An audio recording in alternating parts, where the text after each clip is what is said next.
Bestan police સ્ટેશનમાં નોંધાયેલા 4 ઘરફોડ ચોરી તેમજ એક વાહન ચોરીના ગુનાઓનો ભેદ ઉકેલી કુખ્યાત આરોપીને પકડી પાડતી બેસ્તાન પોલીસ સુરત શહેર.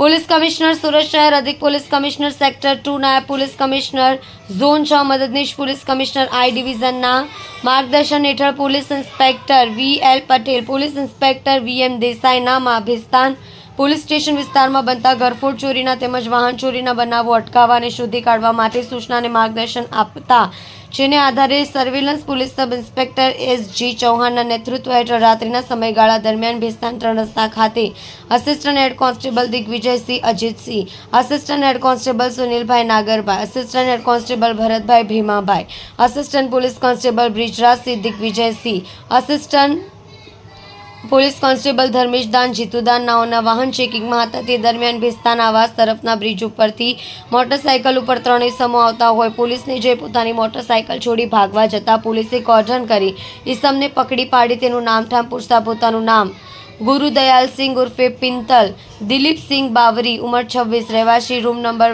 1-2, બેસ્તાન આવાસ ડિંડોલી સુરત શહેર, મૂળ રહેવાસી સાબુગઢ આવાસ ન્યૂ સરકારી આવાસ પાંજરાની સામે ભરૂચના હોવાનું જણાવતા હોય બેસ્તાન પોલીસ સ્ટેશન લાવી યુક્તિ પ્રયુક્તિથી પૂછપરછ કરી બેસ્તાન પોલીસ સ્ટેશનના 4 ઘરફોડ ચોરી તેમજ એક વાહન ચોરીના ગુના ડિટેક્ટ કરી પ્રશંસનીય કામગીરી કરી છે. કલ્પેશ રાણા સાથે જોતા રહો ન્યૂઝ 9 ગુજરાતી, સુરત.